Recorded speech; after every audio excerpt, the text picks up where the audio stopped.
प्रेम से जुड़े कृष्ण का नाम, पूरे होंगे सारे अधूरे काम। आज काम न करना कोई दूजा, आज तो करनी है गोवर्धन पूजा। आपको और आपके परिवार को हार्दिक शुभकामनाएं। आप सभी को गोवर्धन पूजा की हार्दिक शुभकामनाएं। गोवर्धन पूजा का त्योहार हर साल कार्तिक मास के शुक्ल पक्ष की प्रतिपदा तिथि को और दिवाली के ठीक अगले दिन मनाया जाता है।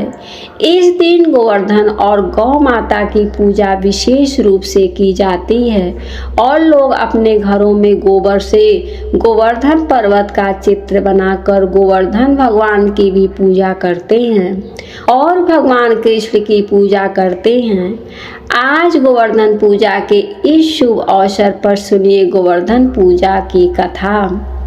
देवराज इंद्र को अभिमान हो गया था। इंद्र का अभिमान दूर करते हेतु भगवान श्री कृष्ण जो स्वयं लीलाधारी श्री हरि विष्णु के अवतार हैं, एक लीला रची। प्रभु की इस लीला से यूं हुआ कि एक दिन उन्होंने देखा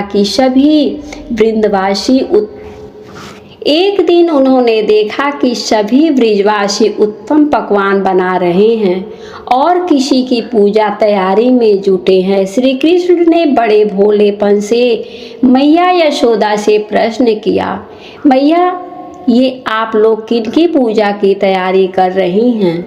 कृष्ण की बातें सुनकर मैया बोली, लल्ला, हम तो देवराज इंद्र की पूजा के लिए अन्नकूट की तैयारी कर रहे हैं। मैया के ऐसा कहने पर श्री कृष्ण बोले, मैया, हम इंद्र की पूजा क्यों करते हैं? मैया कहा, वह वर्षा करते हैं जिससे अन्न की उपज होती है, उनसे हमारी गायों का चारा मिलता है। भगवान श्री कृष्ण बोले, हमें तो गोवर्धन पर्वत की पूजा करनी चाहिए क्योंकि हमारी गाय वहीं से चारा खाती हैं। इस दृष्टि से तो देखा जाए गोवर्धन पर्वत की पूजनीय है और इंद्र तो कभी दर्शन भी नहीं देते, वह पूजा न करने पर क्रोधित भी होते हैं। अतः ऐसे अहंकारी की पूजा नहीं करनी चाहिए। लीलाधारी की लीला और माया से सभी ने इंद्र के स्थान पर गोवर्धन पर्वत की पूजा की। देवराज इंद्र ने इसे अपना अपमान समझा और मूसलाधार वर्षा आरंभ कर दी। प्रलय के समान वर्षा देखकर सभी ब्रिजवासी भगवान कृष्ण को कोसने लगे कि सब इनका कहना मानने से हुआ है। तब मुरलीधर ने मुरली कमर में डाली और अपनी कनिष्ठा उंगली पर पूरा गोवर्धन पर्वत उठा लिया और सभी ब्रिजवासियों को उससे अपने गाय और बछड़े समेत शरण में लेने के लिए बुलाया। इंद्र ने कृष्ण की यह लीला देखकर और क्रोधित हुए। फलतः वर्षा और तेज हो गई।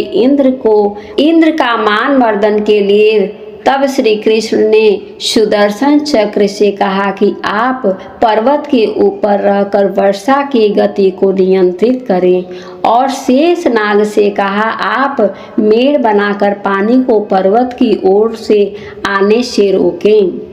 इंद्र निरंतर 7 दिन तक मूसलाधार वर्षा करते रहे। तब उन्हें लगा कि उनका सामना करने वाला कोई आम मनुष्य नहीं हो सकता है। अतः वे ब्रह्मा जी के पास पहुँचे और सब वृतांत कह सुनाया। ब्रह्मा जी ने इंद्र से कहा कि आप जिस कृष्ण की बात कर रहे हैं वह भगवान विष्णु के साक्षात अंश हैं और पूर्ण रूप से पुरुषोत्तम नारायण हैं। ब्रह्मा जी के ऐसे मुख से यह सुनकर इंद्र अत्यंत लज्जित हुए और श्री कृष्ण से कहा कि प्रभु, आपको मैं पहचान न सका, इसलिए अहंकारवश भूल बैठा था। आप दयालु हैं, आप कृपालु भी हैं, इसलिए मेरी भूल को क्षमा करें। इसके पश्चात देवराज इंद्र ने मुरलीधर की पूजा कर उन्हें भोग लगाया। इस पौराणिक घटना के बाद से वे गोवर्धन पूजा की जाने लगी। ब्रिजवासी इस दिन गोवर्धन पर्वत की पूजा करते हैं।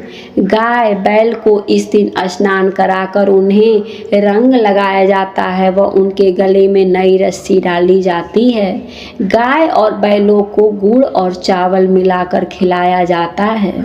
गोवर्धन पूजा की विधि। इस दिन प्रातःकाल शरीर पर तेल मलकर स्नान करने का प्राचीन परंपरा है। इस दिन आप सवेरे समय पर उठकर पूजन सामग्री के साथ में आप पूजा स्थल पर बैठ जाइए और अपने कुल देव या कुल देवी का ध्यान करिए। पूजा के लिए गाय के गोबर से गोवर्धन पर्वत पूरी श्रद्धा भाव से बनाए जाते हैं। इसे लेटे हुए पुरुष की आकृति में बनाया जाता है। प्रत्येक रूप से गोवर्धन रूप में आप बनाकर फूल, बत्ती, टहनियाँ एवं गाय की आकृतियाँ से सजाया जाता है। गोवर्धन की आकृति बनाकर उसके मध्य में भगवान श्री कृष्ण की मूर्ति रखी जाती है। वहाँ एक कटोरी व मिट्टी का दीपक रखा जाता है। फिर इसमें दूध, दही, गंगा जल, मधु और बतासे इत्यादि डालकर पूजा की जाती है और फिर इसे प्रसाद के रूप में बांटा जाता है।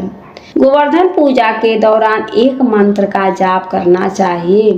कुछ स्थानों पर गोवर्धन पूजा के साथ ही गायों का स्नान कराने की, उन्हें सिंदूर इत्यादि पुष्प मालाओं से सजाया जाने की परंपरा भी है।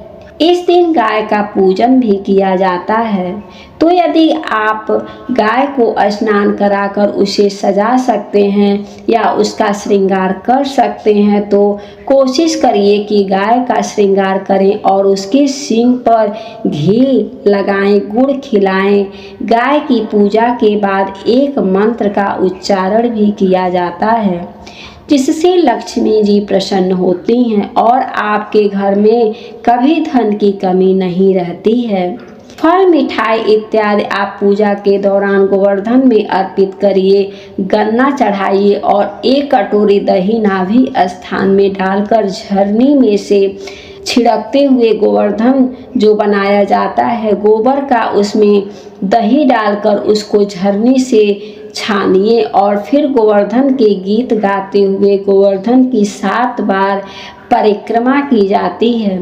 परिक्रमा के समय एक व्यक्ति हाथ में जल का लोटा व दूसरा व्यक्ति अन्न यानी कि जौ लेकर चलते हैं और जल वाला व्यक्ति जल की धारा को धरती पर गिराते हुए चलता है और दूसरा अन्न यानी कि जो बोते हुए परिक्रमा पूरी करते हैं। बोलिए कृष्ण भगवान की जय। जय श्री कृष्णा। राधे राधे। आपको हमारे वीडियो को देखने के लिए बहुत बहुत धन्यवाद।